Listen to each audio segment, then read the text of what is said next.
Le risque de famine dans la bande de Gaza est de plus en plus important, c'est ce qu'alerte l'ONU depuis plusieurs jours maintenant. Mais alors, que risquent les habitants de la bande de Gaza? Comment peuvent-ils s'en sortir? Salut, c'est Hugo, j'espère que vous allez bien, que vous avez passé un bon réveillon pour tous ceux qui fêtent Noël. On est parti ensemble pour une nouvelle plongée dans l'actualité en une dizaine de minutes. Mais exceptionnellement, cette semaine, je vous le disais la semaine dernière, ce sera un format réduit en raison justement de cette fin d'année et des fêtes de fin d'année. Cette semaine, je vous laisse donc avec Léa et Blanche pour un format réduit et aujourd'hui, je laisse du coup la parole à Léa. Merci Hugo et bonjour à tous. On commence donc avec un point sur Gaza et la mise en garde qui a été faite par l'ONU en fin de semaine dernière contre un risque de famine dans la bande de Gaza. Actuellement, 93% des Gazaouis sont en situation d'insécurité alimentaire aiguë selon le Programme alimentaire mondial. Alors, on vous en parlait la semaine dernière, l'ONU a mis en place un système de classification de l'insécurité alimentaire qui est réparti en 5 niveaux. Et bien, selon l'ONU, le plus probable, c'est que d'ici le 7 février,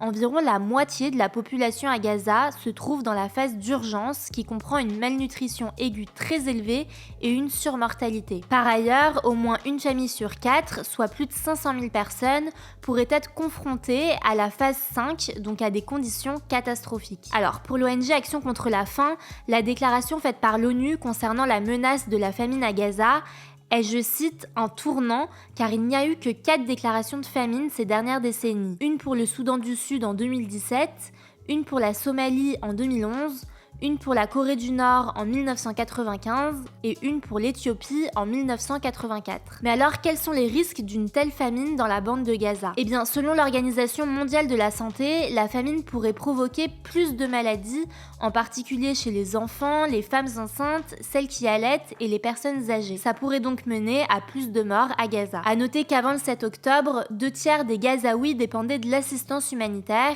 et que près de 60% de la population était déjà en insécurité alimentaire selon l'ONU. Mais depuis le début de la guerre, les organisations présentes à Gaza ne cessent d'alerter sur la situation humanitaire catastrophique, notamment à cause du siège total d'Israël qui rend l'accès à l'eau potable, à la nourriture et au matériel médical très compliqué. Face à ça, le Conseil de sécurité de l'ONU a donc voté ce vendredi une résolution contraignante pour accélérer l'acheminement à grande échelle et sans entrave de l'aide humanitaire vers Gaza, sans faire mention d'un cessez-le-feu entre Israël et le Hamas. Israël continuera à inspecter l'entrée de toute aide humanitaire à destination de Gaza. Alors, le Hamas a dénoncé une résolution insuffisante, mais l'ambassadeur palestinien à l'ONU a estimé qu'il s'agissait, je cite, d'un pas dans la bonne direction. Depuis l'attaque du Hamas contre Israël le 7 octobre, qui a fait 1200 morts et mené à la prise d'otages d'environ 250 personnes, la riposte israélienne dans la bande de Gaza a fait 20 424 morts,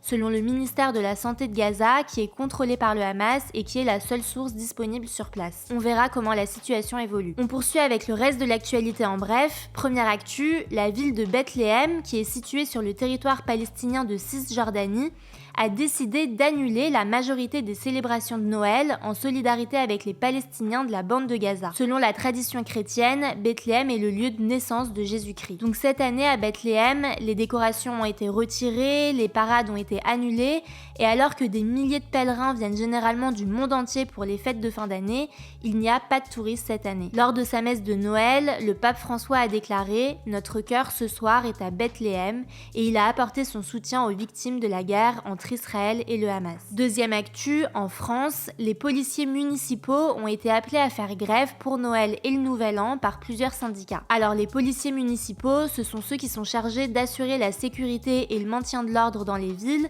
et qui mettent par exemple les contraventions ou qui sont en charge du contrôle de la circulation. En fait, les policiers municipaux demandent de meilleures conditions de rémunération car ils estiment que leurs missions sont devenues plus nombreuses et plus dangereuses. Ils réclament aussi une augmentation de leur retraite. Selon Thierry Colomar, le président de la Fédération nationale des policiers municipaux de France, cet appel à la grève pendant les fêtes de fin d'année est suivi à environ 25%. Troisième actu, l'avion en provenance de Dubaï, qui était immobilisé à l'aéroport de Châlons-Vatry dans la Marne depuis jeudi pour soupçon de traite d'êtres humains, a été autorisé à redécoller vers l'Inde ce lundi. En fait, cet avion qui comptait 303 passagers indiens à son bord devait initialement uniquement faire une escale en France avant de redécoller pour le Nicaragua, mais selon un anonyme qui a alerté les autorités, certains des passagers étaient victimes d'un trafic lié à l'immigration clandestine. 2 passagers de l'avion qui sont soupçonnés, je cite, d'aide à l'entrée, à la circulation ou au séjour irrégulier d'étrangers sur le territoire d'un État